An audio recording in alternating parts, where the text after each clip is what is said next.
Right now, the coldest air since April continues for your Sunday, while Chris is tracking a work week changeup on the way. And 4 people are dead after a gunman opens fire on his apartment neighbors in Chicago overnight. We have the latest on the investigation. From the Channel3000.com Alert Center, this is News 3 Now This Morning.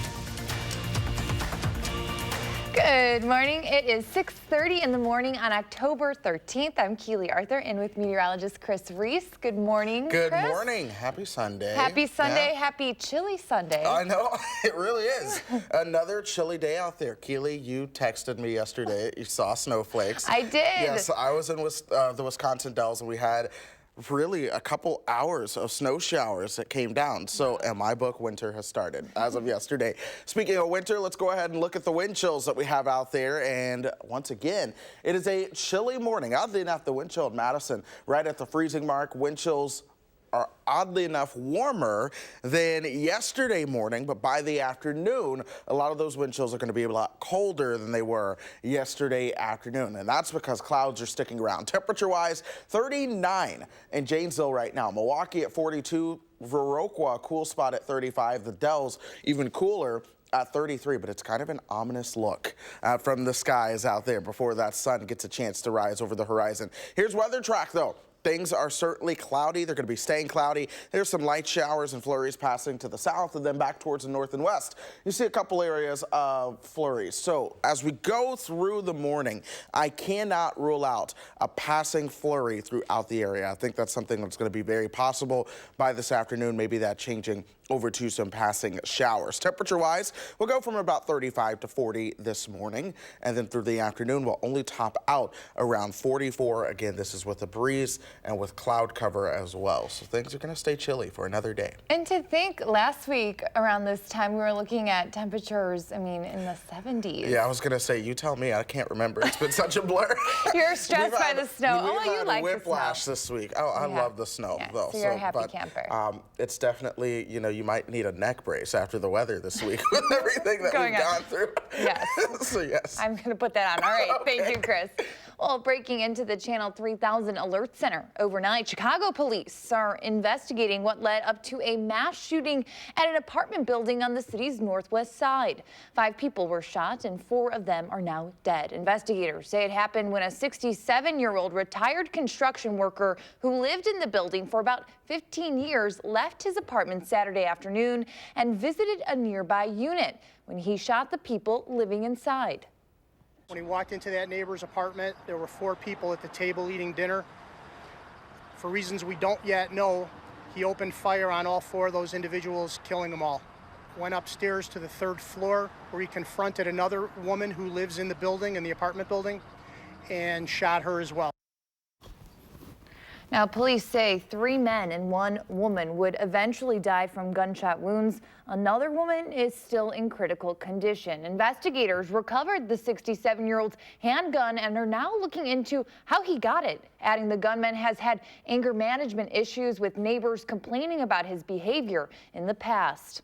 Meanwhile, the search for survivors continues in New Orleans after a large portion of a Hard Rock hotel under construction collapsed Saturday. 2 people were killed and about 18 are now being treated for their injuries. Rescuers are still working to locate at least 1 person who is unaccounted for. Fire inspectors say the collapse came without warning, and now they're concerned the rest of the building could fall, which complicates their rescue efforts even more. We met with engineers, determined the stability of a section of the building where we feel it's safe enough to be able to send the folks in with some pretty sophisticated search equipment and some dogs. The 18-story hotel has been under construction for several months, but it wasn't immediately known what caused it to tumble. The hotel was to have 350 rooms and more than 60 condominiums. To Washington now, where President Trump is threatening to sue top congressional Democrats, Representative Adam Schiff and House Speaker Nancy Pelosi, amid the House impeachment inquiry into the president. Trump was speaking at the Values Voter Summit in Washington, D.C. Saturday night when he said he plans on looking more into the situation, calling the 2, quote, bad people.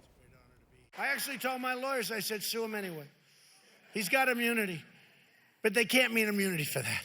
I said, sue him anyway, even if we lose, the American public will understand. These comments come on the heels of a rally Friday night in Louisiana where the president vented his frustrating and tried to rally his base. They know they can't win on election day, so they're pursuing an illegal, invalid, and unconstitutional impeachment. Friday, the president's former ambassador to Ukraine testified before a congressional panel about how she was removed from the job. 10 subpoenas have now been issued with deadlines next week for the president's personal attorney, Rudy Giuliani. We have a first alert traffic update this morning that could impact your drive.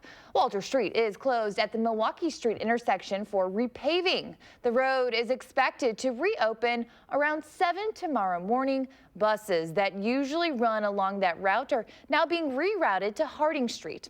All sidewalks and driveways in the area remain open. And the News 3 Now family continues to hurt this weekend following the sudden death of Levi Linscheid, who was killed in a car crash Thursday night. Levi is the younger brother of our morning show anchor, Leah Linscheid. Right now, many of us are feeling helpless, but there is a way you can help now.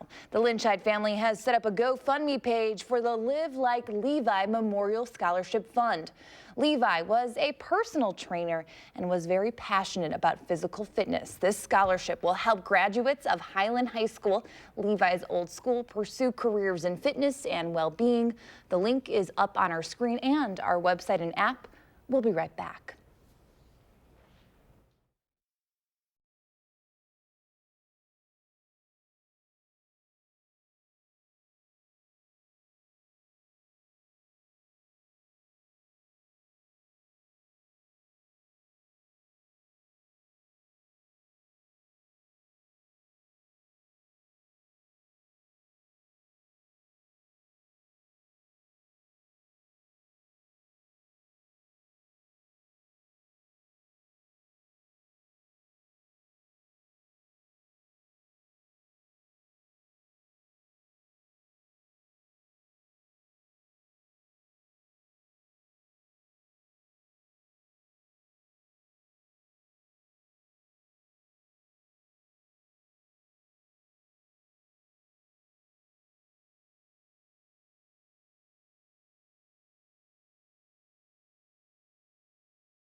Well, starting yesterday afternoon, we saw a return of the cloud cover, then some rain and snow showers even work their way on into town. We're tracking still a few flurries as we go through this morning. A lot of that won't show up on radar because a lot of that low-level moisture where you see those flurries, well, it's just too low for the radar to pick up. But nonetheless, we are tracking at least some rain and snow showers that push towards the south as we went through the overnight hours and we begin to wake up earlier on this morning. Temperature-wise, we're a little bit warmer this morning as opposed to yesterday morning, simply thanks to the cloud cover that we have out there. Lone Rock at 37 right now, 36 as you work your way over towards Mineral Point. The cold spot really throughout the entire viewing area right now is the Dells at 34 right now. Here in Madison, we're also at 37. Winds are calm, but we are certainly cloudy. That wind chill right now, 32 in the event that you get in under a little light breeze. Other wind chills, 30 in Lone Rock, Viroqua, one of the cooler wind chills at 25. Same for our friends over in the Dells right now. Oddly enough, while yes, these wind chills are warmer this morning, as we approach the evening and afternoon, these wind chills are really going to stay put where they are. So this afternoon is ultimately going to feel a lot cooler than yesterday afternoon did. That's because yesterday afternoon we had the sunshine. Today, we're going to be inundated with cloud cover as we go throughout your Sunday. And even still, you see the areas of passing flurries set up in this wraparound moisture. I still think that we might see a few passing flurries, maybe even a passing shower as we head towards the afternoon. This area of low pressure really has not gone anywhere for the past couple of days. But what it has been doing is sending reinforcing shot after reinforcing shot of cold air our way. So another little cold front just moved through. We're still under the influence of that cold northwesterly flow. That means that cloud cover is going to be sticking around for us, but some drier air moves in by Monday afternoon. I think we'll see some sunshine actually before another system comes our way with the chance of some light showers and more clouds as we head into Tuesday. But let's time out the rest of the weekend for you. Temperatures warm up into the upper 30s by lunchtime, and I do think we'll see the low 40s for those highs this afternoon. That's when any of these flurries will likely be passing drizzle. But overnight, I think we'll start to see some clearing skies. Depending on how fast we clear out, those temperatures will drop towards the freezing mark again. Right now, I have a low of 34 here in Madison. Sunshine early on Monday, temperatures well into the 40s, perhaps upper 40s for those highs. And then as we move into Monday night into Tuesday, the cloud cover is certainly going to be working its way on into town at that point, and with that comes a chance for rain on Tuesday. Temperatures will be milder in the low 50s, a little cold front for Wednesday, but look, we're still looking at a shot of seeing the 60s by next weekend, Keely. Still hanging on to that Friday. We're hanging on to that Friday feeling, especially as we watch the forecast. Let's see if it stays that way. Eye on the prize, like you always say. Yes. Thank you, Chris. My pleasure. Well, this Friday, October 18th, the Wisconsin TV signal is moving to a new frequency. Viewers who watch us via antenna will need to rescan their TV to continue watching us. And just to make it a bit more confusing, you can't do this until Friday. Our chief engineer, Kevin Rupert, walks our team through why this is happening. Basically, in order to accommodate more broadband, the FCC is taking all the TV stations that are on the high frequencies and smooshing them down to the lower channels so everyone can be in that the lower frequencies, and the upper frequencies can be used for 5G and other broadband uses. So what does that mean for TV watchers, and who does this affect? It'll affect people that use an off-air TV antenna. If you have cable or if you have satellite, you don't have to worry about it at all. Nothing's going to change. Nothing's going to change. But if you use an antenna, either an indoor or an outdoor antenna to watch the TV stations, you're going to have to do a rescan with your TV set. What that does is it tells the TV set what channels are available, and it goes out and looks at them, and then they're ready for you to use your remote control to change channels. And a lot of people have already bought antennas. Little antennas. Is that going to change with this new frequency? Most of the newer antennas will still be usable. It's hard to say exactly how well they'll work, depends on the location and a lot of other situations, but basically most of the newer antennas are still usable. If you have a really old UHF only antenna, it may not work, but most of the newer antennas will be usable for either. So walk us through and show us how to rescan the television. All right, we actually have our remote control here, and this is what you're going to do. You're going to look for the menu button on your remote control. Everyone's going to be different. Everyone's going to be different. This is a Samsung, but they all should have a button somewhere that says menu. Okay. Because that's how you start this off. And that's all you need to start with. So you press menu, and the menu appears on the screen. Then you go down to the little picture of an antenna here. Some manufacturers might use a different logo. Then you make sure you want to be on air. The other choice is cable. You don't want cable, you want air. Then you go down to auto program. Which could say scan on some TVs. It might say scan. You go to auto program, and once again, you hit enter. And we want to hit start, hit enter again. Now it's doing the auto program or auto scan. This might take a couple minutes, but right now the TV set is going out and finding all the off-air TV channels, and it's putting them into the TV memory. So this is only something you have to do once? You only have to do it once, and we want to make sure you do it after 10 o'clock on October 18th, which is a week from Friday. 10 a.m. or p.m.? A.m. Okay. 10 a.m. So if you do this and it doesn't show, then what's the next step? Well, you might have to check your antenna because there's probably a problem with your antenna.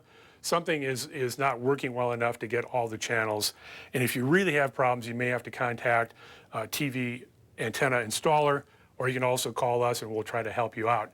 There's also a very good website to go to that helps people learn how to do the rescan and helps them with other reception problems, and that's tvanswers.org.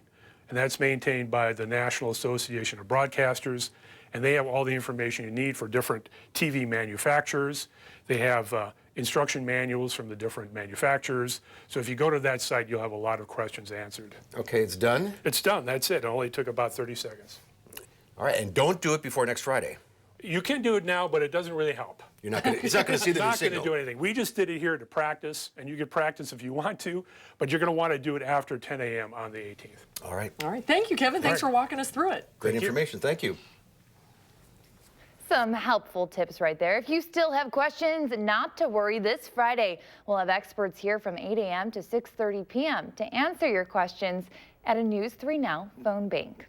6:47 right now. Thinking big and building even bigger. History was made this week down south with the opening of a massive new movie studio.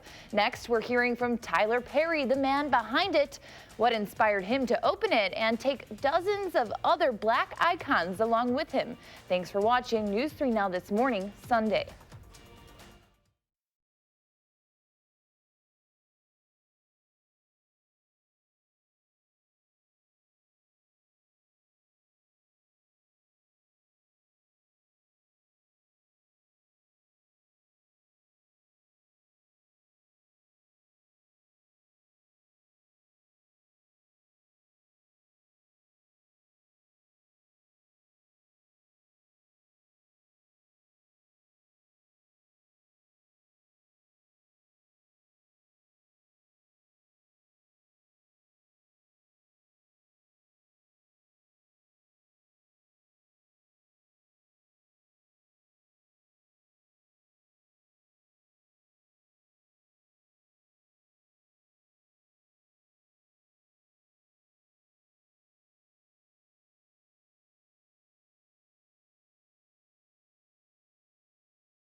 Welcome back. History was made this week in Atlanta, where Tyler Perry opened a massive new movie studio complex.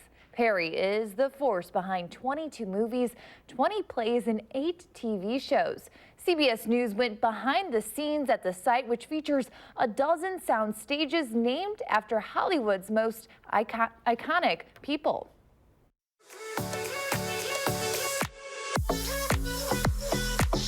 The star-studded grand opening of his new film studio is quite literally a dream come true for Tyler Perry. I'm gonna tell you something. There was a moment that happened in 2005 at the Legends Ball. I promise you, and I wish people That's really... Oprah's Legends Ball. Oprah's Yeah. Legends Ball, yeah. She invited me there. My movie had just come out. Diary of a Black Woman had just come out, first movie. Not a lot of people knew me in the room, and I'm sitting there wondering, what am I doing in this room? And Yolanda Adams is sitting next to me. I think I said it out loud because she goes, you belong in the room. Leaving there, seeing it, touching it, tasting it, feeling it, the excitement of what it meant to see a woman, a black woman, be able to do that, spoke to me in so many ways. And I'm on video saying, listen, in my Cartier glasses, my zoot suit, thinking I'm looking great. I said, I'm just absolutely floored. And my thing leaving here, I'm gonna dream bigger and dream more. And it opened me up to believing anything is possible. In many ways, it seems to me like you're just getting started. Yep. Does it feel like that to you? Yeah, because at 28, I went into this shell because I started touring, doing 300-something shows a year. Watch me make us pray harder. Watch this. Hallelujah. So somewhere around 44, 45, I came out of it, and I go, wait a minute, where did all those years go? So now I feel like I'm still 35. So I feel like I'm just getting started. There's nothing about me that feels like 50, whatever that's supposed to mean. Everything I've done for the last 5, 7 movies has been done here. The land that is now Tyler Perry Studios sits on 330 acres with 12 sound stages. There is even a replica of the White House, where he films his new show, The Oval. This is the Oval Office. It looks just like it does on TV, Tyler. But before Perry brought Hollywood to Atlanta, this was once Fort McPherson Military Base, a Confederate stronghold. The property that slaves built that was once a Confederate Army base. Think about the poetic justice in that. The Confederate Army is fighting to keep Negroes enslaved in America, fighting, strategy, planning on this very ground. And now this very ground is owned by me. It's an extraordinary accomplishment for Perry, whose journey includes overcoming abuse during his childhood, and at one point losing everything, including his home. But now his ride to work is a reminder of how far he has come. What did that mean to you to see that on the highway? And it's a bona fide highway sign. What did that mean? Yeah, first time I saw it, it was next to Sylvan Road, which I remember when I moved to Atlanta. I moved off of Sylvan Road with my cousin and got put out of house, had no money, that kind of thing. So I'm looking at Sylvan Road. And then to see my name next to that moment, it took my breath away. People know your story. You were homeless. You literally slept in your car. Mm-hmm. You're 6'5". What kind of car was it? Geo Metro, pretty tough, yeah. That's about this size of this chair. This chair, that's right, convertible. But Tyler, what is it that you think that this happened to you that you do really well, that you're really proud of? I work very, very hard. This entire journey of telling stories was born out of pain, born out of heartache, born out of being an abused kid who could go inside of his head and create a world and imagination. Also, that same abused kid watching his mother, it's nothing like a boy child. I don't know what it's like for a girl, but a man child watching his mother getting beaten and there's nothing he can do. My desire and heart to make her laugh and feel better was so strong. And, you know, if I could make a joke or if I could imitate her or my aunt and make her laugh or some of the women she would play cards with on Friday nights, all of that was so powerful and so important to me. Today, Perry is a parent himself, and while he is very much in the public eye, he makes a point of keeping his 4-year-old son, Aman, out of the spotlight. You have called him a healer for you. Yeah, for real. What do you mean by that? Because I look at him and I'm looking at myself at that age, and I'm wondering how anybody could be cruel and unkind to this level of pure innocence and beauty, and love. And love. Yeah. I had to discipline him one day because he was having a problem with the nanny, and he was just cutting up, and he's just in the bathroom. He doesn't want to brush his teeth, and he goes. So I open the door, and he just freezes and he looks at me, and I asked the nanny to leave, and I sat down with him, got down eye to eye, and I'm talking to him. And as I'm talking to him, I'm realizing I really need to run out of the room because I'm about to start crying. I'm talking to him, I'm telling him how much I love him, how much his mom and I love him, and how disrespectful this is, and how disappointed I am that he is behaving this way. He's much smarter than this. You're such a smart kid. Why are you doing this? You can't behave this way because other kids do that. This is not what you do. It's not what we do as parents. We teach you better than this. So I'm trying to finish, and he's just crying and shaking and trying to calm down. I say, Papa, I'm so sorry. I'm trying to calm down.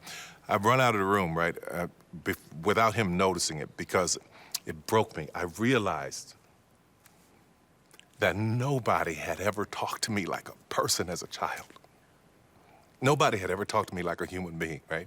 So that's what I mean when I say my healer. Every time I talk to him, every time I hug him, every time I love him and let him know he's special, there's something in me that's being healed. I so get that, Yeah. Tyler. What do you want your legacy to be? I would love for my son, first of all, just to be an amazing person. You talk so lovingly about Amon. Is it impolite to say, can you now have a little baby girl? Very. Very rude. That's rude. Very cool. Perry says he's also building a compound at the studio where displaced LGBTQ youth and trafficked women have a safe place to live and can train for a career in the entertainment business. You can hear that part of the conversation at cbsthismorning.com. 6:57 your time, and there's still a full hour of news ahead on News 3 this morning, Sunday. Next, we're running through the day's top stories. But first, here is a preview of what's to come on an all-new For the Record. Good morning, everyone. I'm Neil Heinen. Today on For the Record, we will preview the 9th annual Wisconsin Science Festival, the 4-day statewide festival of discovery and knowledge and fun, rolled out in more than 300 events in 80 communities. It's a celebration of the Wisconsin idea, clearly illustrated by one of the themes of this year's festival, big ideas for busy people, water, water everywhere. And we'll talk about that and more with Laura Heisler, Director of Programming for WARF, Director of Outreach for the Morgridge Center for Research, and Director of the Wisconsin Science Festival. Dr. Jake Vander Zanden, Director for the Center for Limnology at UW-Madison, and Derek Smith, the Director for Development for the Wisconsin Institute for Discovery. And that's coming up this morning at 10:30 on News 3 Now.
Right now, as it becomes more popular, we'll explore the changing economics of solar power and if going solar makes sense here in Wisconsin.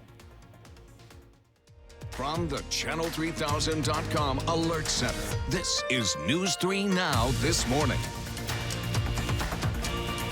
Good morning. It's October 13th. I'm Keely Arthur. We'll get a check on weather with Chris in just a second. But first, here are 3 things to know as you start your day. Chicago police are investigating what led up to a mass shooting at an apartment building on the city's northwest side. 5 people were shot and 4 of them now dead. Investigators say it happened when a 67-year-old retired construction worker who lives in the building left his apartment Saturday afternoon and visited a nearby unit where he shot those people living there. Investigators recovered the 67-year-old's handgun and are now looking into how he got it, adding the gunman has had anger management issues with neighbors complaining about his behavior in the past. And the search for survivors continues in New Orleans after a large portion of a Hard Rock hotel under construction collapsed Saturday. 2 people were killed and about 18 are now being treated for their injuries. Rescuers are still working to locate at least 1 person who is unaccounted for. Fire inspectors say the collapse came without warning, and now they're concerned the rest of the building could fall, which complicates their rescue efforts even more.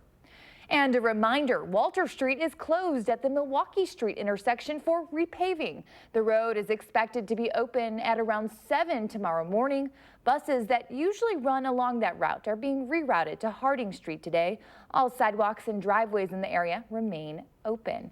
And Chris Reese in with the weather. We could see some slick roads out there today, right, Chris? Yeah, at least from the rain anyway. Roads are thankfully starting to dry up, at least with a little bit of a breeze. Temperature-wise, things are above freezing, so I'm not concerned with icing at all, but wind chills are below freezing with the breeze that's blowing out there. We've got a wind chill of 30 in Madison, 29 the wind chill in Mineral Point. Viroqua, wind chill of 26 right now. These wind chills are warmer than we were at this time yesterday, but they're really going to stay put somewhat as we head into the afternoon. Temperature-wise, everyone's above freezing. The Wisconsin Dells at 34 right now. That's one of the cooler spots. Janesville at 39. We are at 37 here in Madison, but the sun is starting to come up. So even with the cloud cover, let's choose to make today a beautiful day if we can. Here's what we're watching going through our weather track. We'll see some recurring flurries moving in from the north and west at times. I do think the cloud cover sticks around with us pretty much all day long. Temperature-wise, we might drop another degree or 2 before we begin to warm up, but look for those temperatures to head towards 40 for lunchtime. And then as we move into the afternoon, we might see some additional passing showers at that point. Temperature should top out today right around 44. Keely? Continue this hour in the town of Beloit, where we're still waiting to learn how much damage was done after a car ended up inside the roof of a house. Rock County Dispatch says it happened around 4:30 Saturday in the 2900 block of South Park Avenue. That's where this car could be seen inside the roof of that home. Officers say no one was hurt, but the truck's driver was taken to the hospital as a precaution. The homeowner was inside watching the Badger game when the crash happened. Southern Wisconsin is turning to solar power now more than ever before, and it's a big part of Madison's push to be powered 100% by renewable energy by 2030. But does it actually make sense around here? Will climate change make the future of solar power in our area a bit cloudy? Well, meteorologist Dave Caulfield finds out in a story you'll only see on News 3 Now. From homes to businesses and even schools, southern Wisconsin is in the midst of a palpable power shift. Solar power is getting its time in the sunlight. And then growing at 30% a year or so, it could become, a pretty substantial technology. And, there's studies that say solar could be 50% of our electricity within 10 or 15 or 20 years. Greg Nemeth is a UW professor of public affairs. He's been studying solar energy for about 20 years. He says the reason for the spike in demand for solar is that costs keep coming down. But in the last couple of years, people are starting to install solar because it's a cheap way of making electricity. Madison Mayor Satya Rhodes-Conway agrees. The economics of solar makes sense for almost anyone. Anyone, including city leaders. Madison officials plan to install 1 megawatt worth of solar panels on city facilities by next year. They're also working with MG&E to purchase 5 megawatts of power from a local solar farm that will meet about 20% of the city's electricity load. For Rhodes Conway, investing in solar isn't just about economics, it's about environmental impact as well. So everything that we can do at the city level and here in the community in Madison is important, and it's all about reducing emissions. Madison, however, can often suffer from a lack of sunshine. From January through September of 2019, less than 1 out of every 5 days has featured clear skies.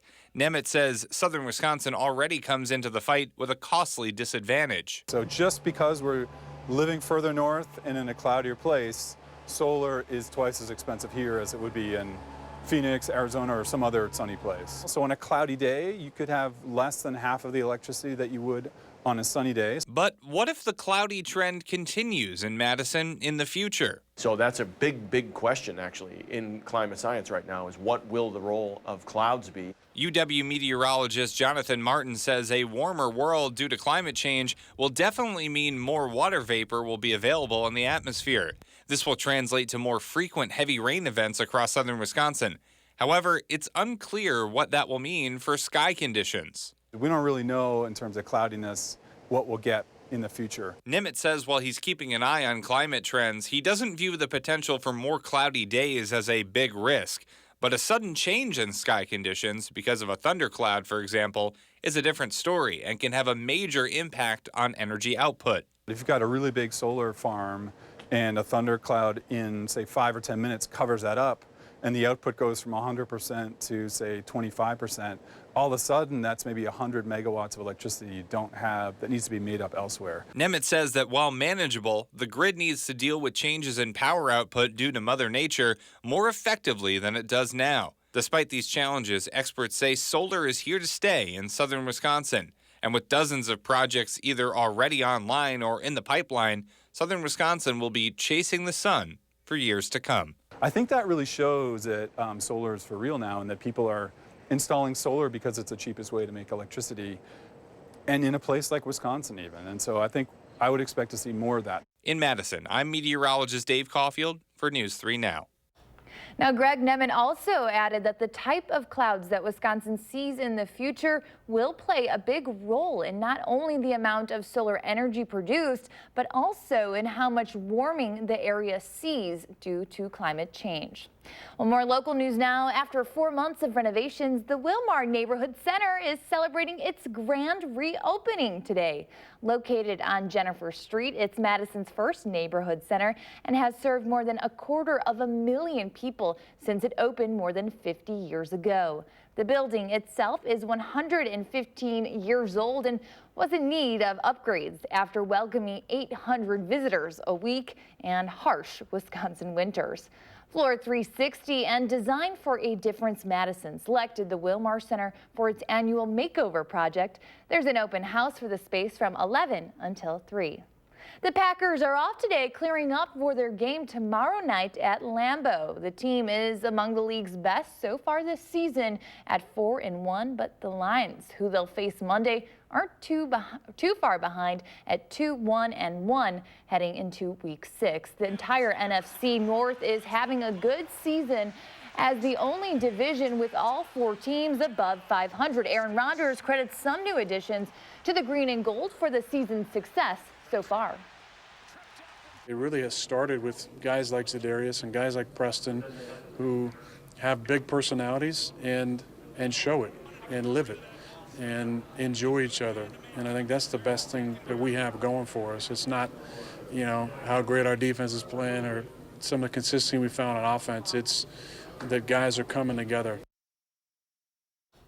Well, Badger fans are riding high. I know I am after a dominating win against Michigan State this homecoming weekend. Our Kevin Lewis has more on Wisconsin's blowout victory from Camp Randall. The beat goes on for the Badgers as Wisconsin bullied Michigan State to improve to 6-0 overall and 3-0 in Big Ten play. Now, Jonathan Taylor's streak of 100-yard games rushing ended at 10, but he still ended up with 102 total yards and 2 touchdowns. Paul Chryst rolled the dice twice on 4th downs in the first half, hit both, and got 10 points on those drives. That makes the Badgers 9 of 9 on fourth down conversions this season. The #1 total defense in the country showed why, giving up just 149 total yards and scoring another touchdown and pitching its 4th shutout of the season. Now, much of Wisconsin is feeling like Lambeau's frozen tundra this morning. Here's a live look outside. Chris has your full first alert forecast just ahead.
Well, it has certainly been a chilly weekend. A little taste of winter blew in yesterday as a lot of areas saw the first snow flurries of the season, and some more folks may see more of that as we go through today. We've been watching plenty of cloud cover. Underneath that cloud cover, we've seen some areas of drizzle and flurries rotate on by. That's going to be the theme as we go throughout the day. But the cloud cover has kept temperatures just a little bit warmer as opposed to yesterday morning. 37 is our starting temperature right now in Madison. A lot of folks in the upper 30s. Janesville at 39 right now. Those winds coming out of the west and southwest at 9 miles per hour, but that is creating a wind chill. The actual wind chill is below freezing at 30, and I think wind chills pretty much stay parked as we go throughout the day. Into the afternoon, we'll likely see wind chills pretty similar to what they look like right now. And so that means you are certainly going to want that jacket. We look at the overall setup throughout the upper Midwest, and there's still plenty of cloud cover through the Great Lakes region. This is all as one area of low pressure has just been sitting in the same spot pretty much since Thursday night into Friday. That's sent several cold fronts our direction. That means we remain under the influence of a strong strong northwesterly flow sending in kind of round after round after round of pushes of cold air into our neck of the woods. Expect that to continue as we go through tonight and into tomorrow. This does mean the cloud cover hangs around as well, but I think by Monday afternoon we start to see some drier air move into the picture. This is going to erode those clouds away at least for a time, and by Monday afternoon we'll see some sunshine joining the party. Enjoy that, because by Tuesday, we'll see another round of cloud cover moving in. That could bring a chance of showers, and we could see even more of that cloud cover as we head into your Wednesday as well. Let's time out the rest of today for you. Temperatures warm up towards the upper 30s as we reach lunchtime. By the afternoon, we'll see those temperatures right around 44. At this point, any of those passing flurries may actually come down as passing drizzle. Of course, we'll be tracking that throughout the day as well, but overnight the skies begin to clear out a little bit. The clouds break up. This will allow those temperatures to drop a bit, and how fast the skies clear will determine just how cold we get. Right now, I have us at a low of 34. Into tomorrow, more sunshine, temperatures in the upper 40s for those highs. Then tomorrow night, we watch that cloud cover begin to move on in from the west, and that's a sign of the next rain chance that moves in as we head into your Tuesday. It'll be warmer on Tuesday as well, with a little cold front for Wednesday, but then we watch the middle of the week towards next weekend as temperatures have a chance to be in the 60s with dry weather for a couple of days. Keely. So Chris, you were kind of up a little north of Madison yesterday. Did you see any snowflakes? Oh, I saw plenty of snowflakes. I was in the Dells yesterday, and it snowed for quite some time. I actually took a video of it. I haven't tweeted it yet, but I, of course, took a video of the first snowflakes of the season. I can't not do that. Nobody wants to see that. I enjoyed it. I'll share it for myself. Sounds good. Thank you, Chris. My pleasure. Well, Southwest Airlines is getting rid of its lowered senior fares. The airline announced the change on its website.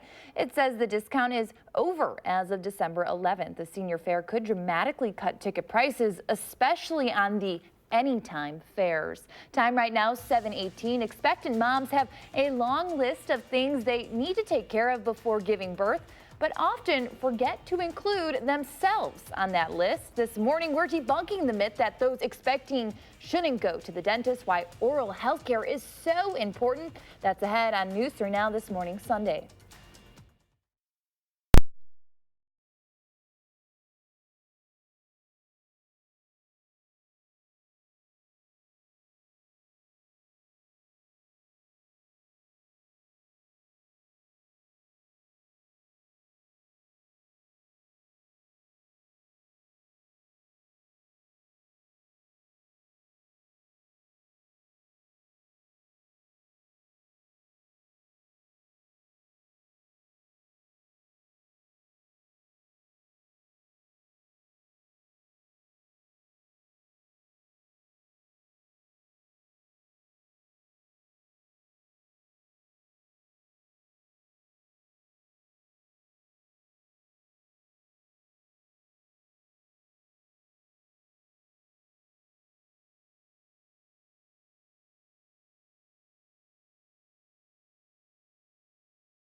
Welcome back. Many pregnant women have questions about what they can and can't do during pregnancy. And this morning, we're debunking some of the myths about dental care while pregnant. Dr. Brum joins us this morning to talk about the importance of oral health with expecting mothers. And you were saying that a lot of moms sometimes think that they shouldn't go to the dentist while they're carrying a baby. Absolutely. I think a lot of new and expecting mothers don't know that dental care is perfectly safe during all 3 trimesters, and that actually not taking care of your teeth can be detrimental to the baby. You're saying because of anesthesia, people get worried that that's going to affect the child. They do, and you can have local anesthetic and you can get numb all 3 trimesters, though we do recommend that any big procedures get done during the 2nd trimester. Okay. And that's mostly for moms to stay comfortable.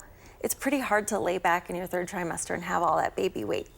Right. So yeah, it won't actually be detrimental, but that comfort factor obviously so important. And dental care, so important for just overall health. So what are some tangible things that expecting mothers should be doing and thinking about? Definitely. We want to see expectant moms brush and floss, especially flossing. About half of women will experience a huge uptick in bleeding, and that's because of the hormones can affect your gums and how they react to plaque.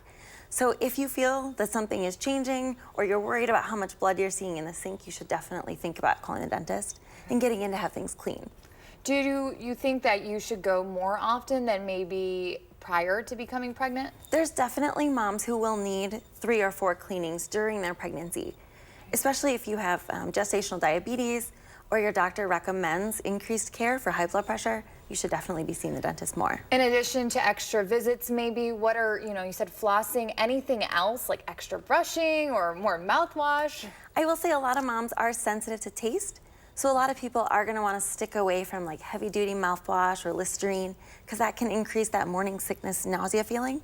If you're having problems with morning sickness, which is not uncommon, especially in the 1st trimester, you will have some vomiting, and we like to have moms rinse with nice warm water and baking soda, and then actually wait till you brush your teeth. All right. And yeah, I mean, I think a lot of mothers now think it's important to kind of stay away from those chemical products and things like that. What's your quick advice there? Definitely we want to see moms have fluoride in their system. Your baby's teeth are actually forming between your 2nd and 6th month of pregnancy, so you need to have an increase in fluoride then to make sure your baby's teeth are healthy when they do erupt. All right. Thank you, Dr. Brum. We really appreciate all that excellent advice. Absolutely. Well, there is a half hour of news still ahead on News 3 this morning. Sunday next, we're running through the morning's top stories, and we're heading to a pineapple under the sea to hear from Mr. SpongeBob SquarePants himself, the star of the Broadway musical now showing at the Overture Center. We'll be right back.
From the Channel3000.com Alert Center, this is News 3 Now this morning.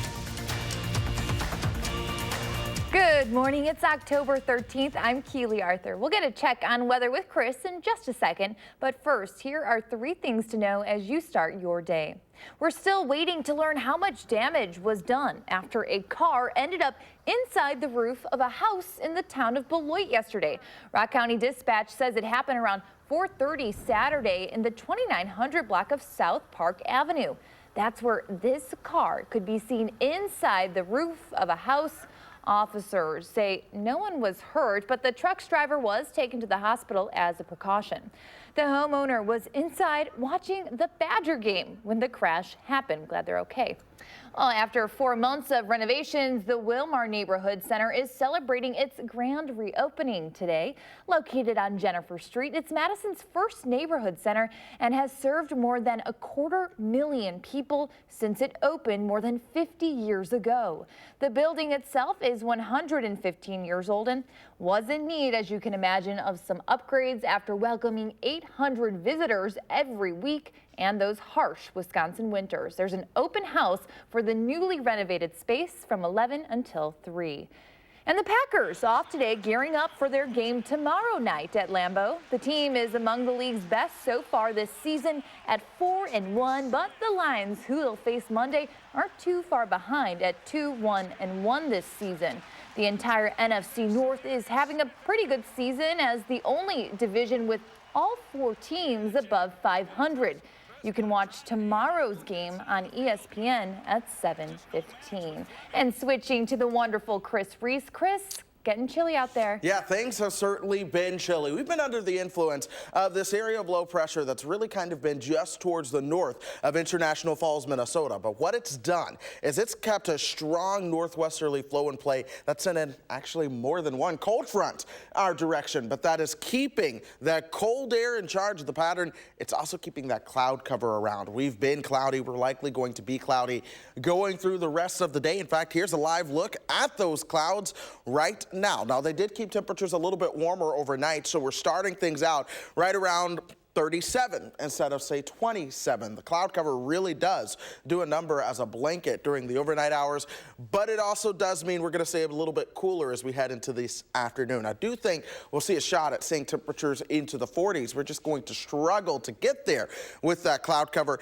and there might be a passing shower or flurry earlier on this morning. I think it'll be showers headed towards the afternoon. This cold air does begin to rotate away from us, but by Wednesday we'll see another reinforcing shot of some cooler air, but it will not be anywhere near as cold as what we've been dealing with the past couple of days. By next weekend, there's a warm-up in store before more shots of cold air try to head our direction. The good news is none of those look as cold as what we've seen this weekend. Of course, I'll be tracking that extended forecast in just a bit, Keely. We appreciate it, Chris. Breaking into the Channel 3000 Alert Center overnight, Chicago police are investigating what led up to a mass shooting at an apartment building on the city's northwest side. 5 people were shot and 4 of them now dead. Investigators say it happened when a 67-year-old retired construction worker who lives in the building left his apartment Saturday afternoon and visited a nearby unit. That's where he shot those people inside. We walked into that neighbor's apartment. There were 4 people at the table eating dinner. For reasons we don't yet know, he opened fire on all 4 of those individuals, killing them all. Went upstairs to the 3rd floor where he confronted another woman who lives in the building, in the apartment building, and shot her as well.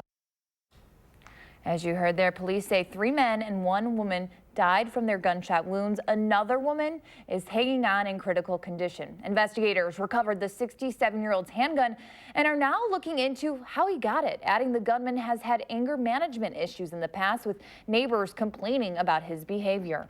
Meanwhile, the search for survivors continues in New Orleans after a large portion of a Hard Rock hotel under construction collapsed Saturday.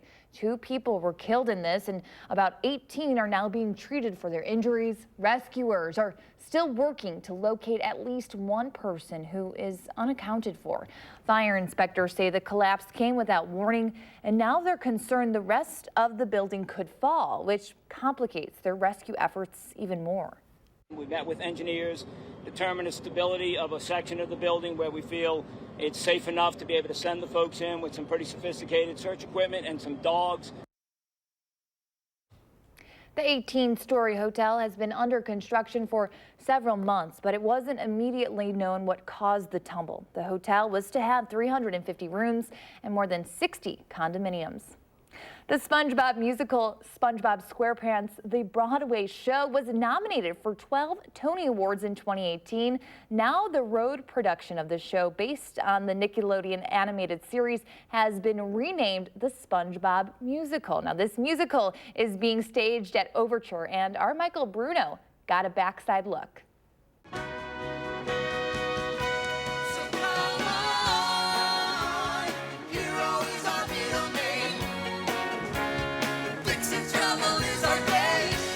I mean, if you told me a couple years ago that this would be something that I would be doing, I would have told you that you're crazy.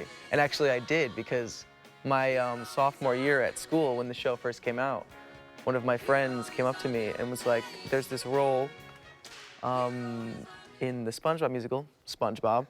You are perfect for it, and in a couple years, you're gonna be SpongeBob. And I was like, first of all, SpongeBob musical, that sounds crazy. Second of all, no way am I ever going to be able to do that, and here we are.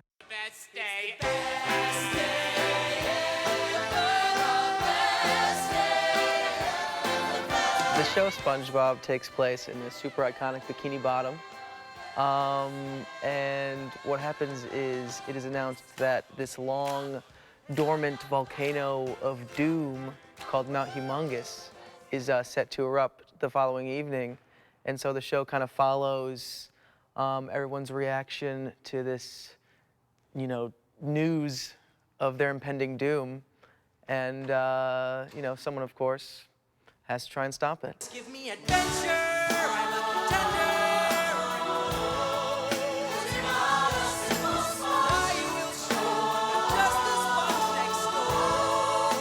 And you've got amazing Grammy Award-winning Yes. songwriters and people in this. It's pretty astonishing when you look and see the body of work that's in the music. Yeah, I mean, Yolanda Adams, Cyndi Lauper, Plain White T's, Panic at the Disco, Aerosmith.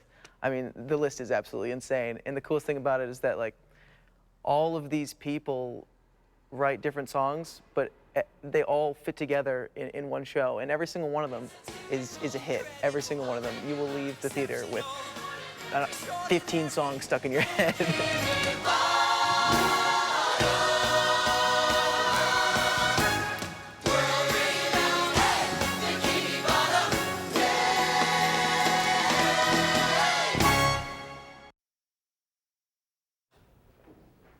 Very fun. You can catch the SpongeBob musical at the Overture Center twice today.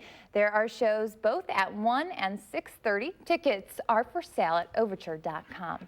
It's 7:35 right now, and we're getting you ready for a busy work week with some simple meals you can make for your whole family that sneak in some extra veggies too. It smells pretty good in here. We're talking tacos with Chef Jeremy and cooking them up too when News 3 Now This Morning returns.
Welcome back. We're always on the hunt for easy meals to put together for your family. And this morning we brought in a professional to help. Chef Jeremy Kens is here whipping up some tacos and salsa, perfect for a quick and easy weeknight meal.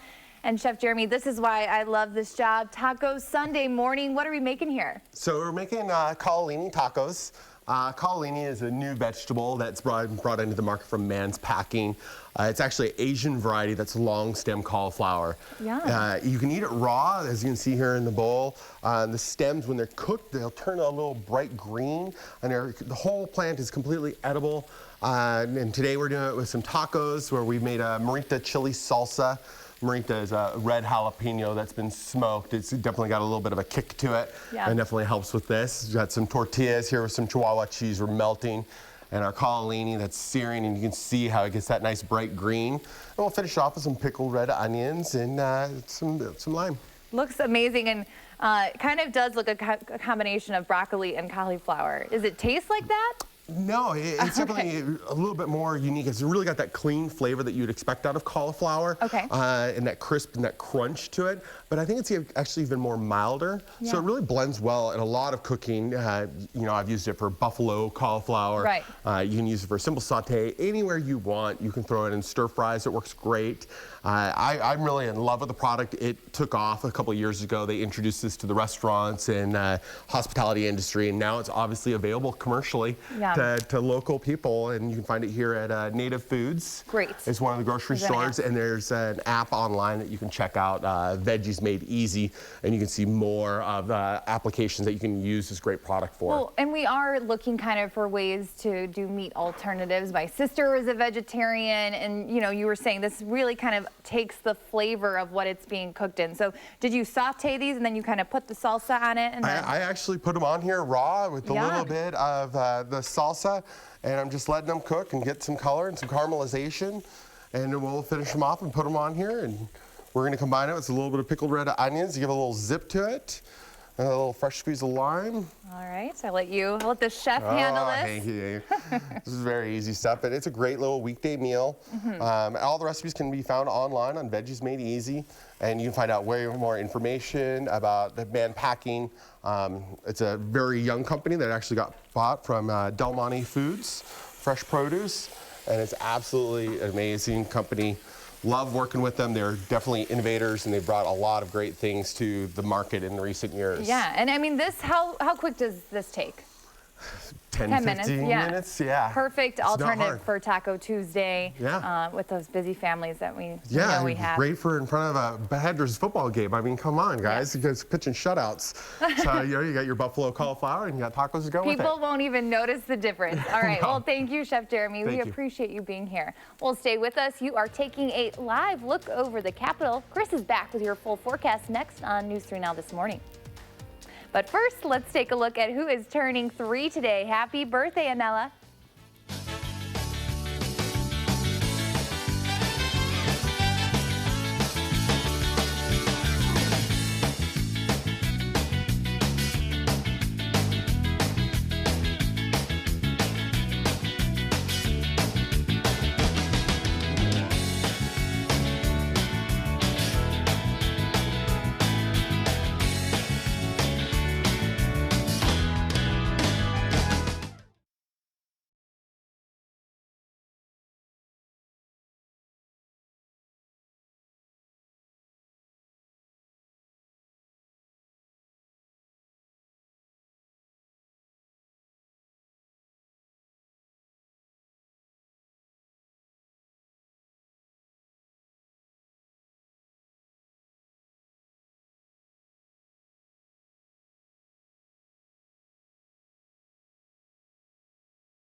Well, we continue to be stuck underneath the cloud cover. That's going to go for at least the next day before we start to see the return of some sunshine. We've also been watching the possibility of some flurries that have been rotating on through. Here's another round of flurries starting to move in through parts of southern Sauk County, northern Dane County. So don't be surprised if a little flake or two decides to fall out of the sky. It's certainly possible. It won't stick, though. Temperatures are above freezing. 37 for Madison, Lone Rock, Camp Douglas, Black River Falls, all at 37. La Crosse at 39.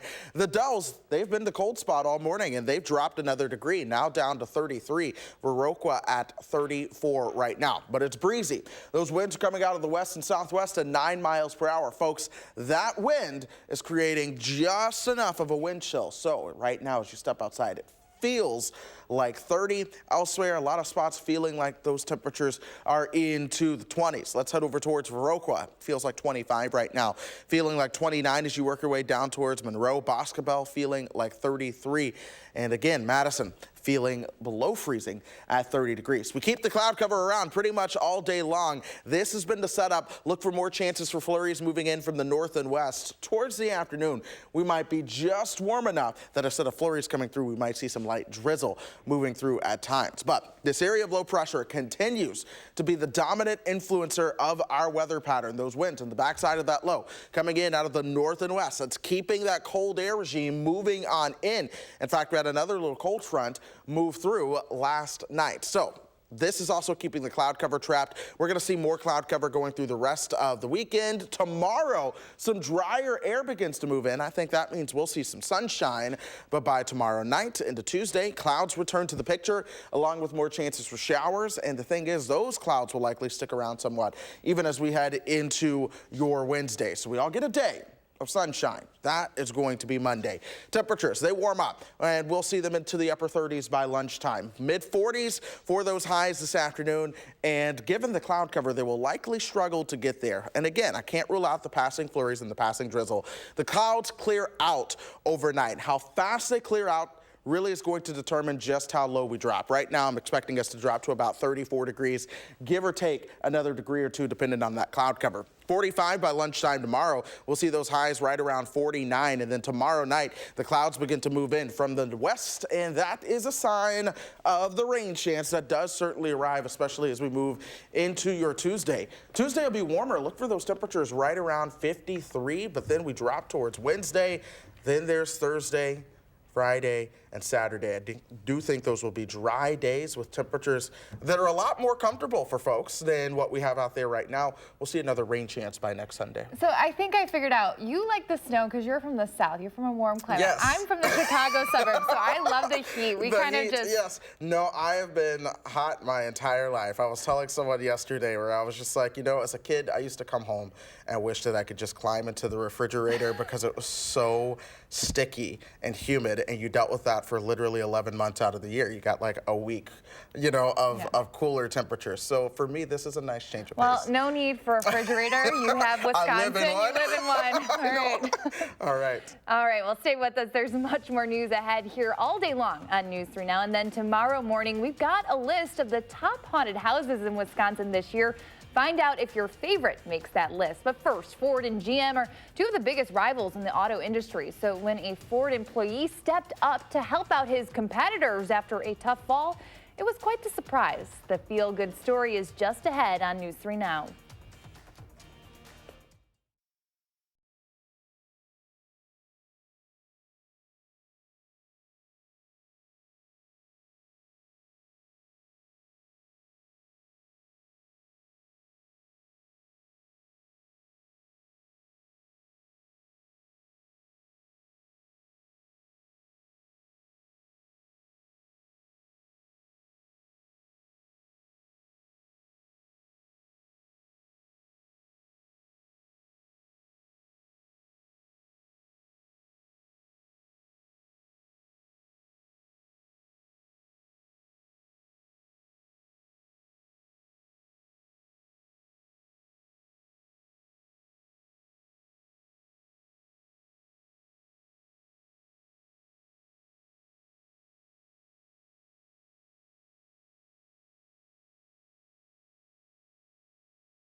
Finally this morning, when almost 50,000 workers walked off the job at America's biggest automaker, General Motors, this fall, the company lost more than $1 billion.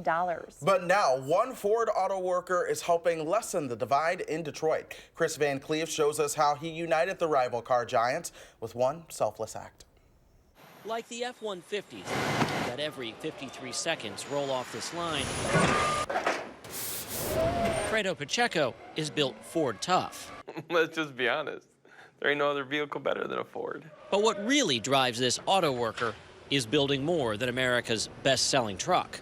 I mean, well, he saved my life. I'm here because of this guy. Fellow auto worker Rick Foley felt sick 4 years ago. Turns out he needed a life-saving liver transplant.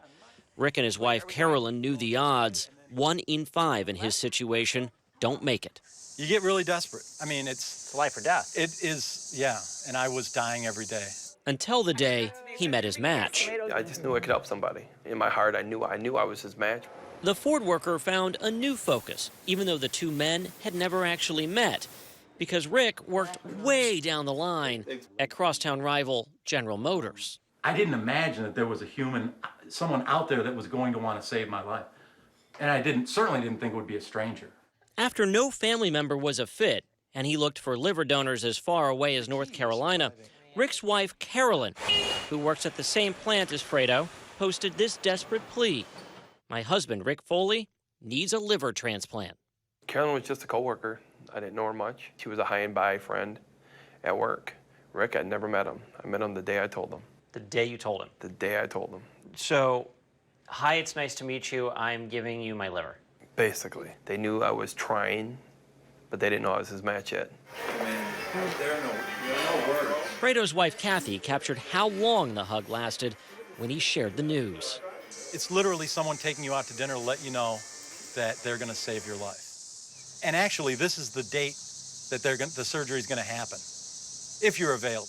If that day's good for you. If that day's good for you, right. The father of 5 was a perfect match, but the pair faced a setback. Doctors said Fredo was 28 pounds too heavy for the surgery, so he started working out before and after his 10-hour overnight shift. And Fredo made his goal by 1 pound, but the surgery still had its risks. Living liver transplants are rare. Only a few hundred happen in the U.S. each year, and 1 in 500 donors don't survive the surgery. We find these living donors to be the most inspiring individuals to ever work with. Dr. Marwan Albazud performed part of the successful transplant here at Detroit's Henry Ford Hospital. He is the fullest of human potential, Fredo. It's a gift I can't repay, but I can spend a lifetime being his friend. And when his friend Fredo, after years of making the F-150, for the first time, bought his own, that is sweet. He knew right where to drive it. When you see a man frail and knowing he's going to die soon to where he is now. That looks awesome. Is an amazing gift. Do you ever feel the urge to remind him that it's essentially a Ford part that's keeping the Chevy going? All the time. We do it all the time. Kind of cold out there, kind of snowy out there? Certainly chilly. You might see a few passing flurries. Some of those are out there right now. Temperatures warm up towards 44 today. We gradually warm up, though, in the week ahead. I think we'll get a couple dry days as well. But the cloud cover is something that's going to stick around for us. All right, and before we let you go, the News 3 Now family continues to hurt this weekend following the sudden death of Levi Lynchide, who was killed in a car crash Thursday night. Levi is the younger brother of our good friend and morning anchor Leah Lynchide, and right now many of us are feeling a little helpless, but there is a way you can help now. The Lynchide family has set up a GoFundMe page for Live Like Levi Memorial Scholarship Fund. Now, Levi was a personal trainer and very passionate about physical fitness. This scholarship will help graduates of Highland High School, where Levi and Leah both went, pursue careers in fitness and well-being. The link is up on our website and our app. Thanks for considering a donation to this very worthy cause, and thanks for watching.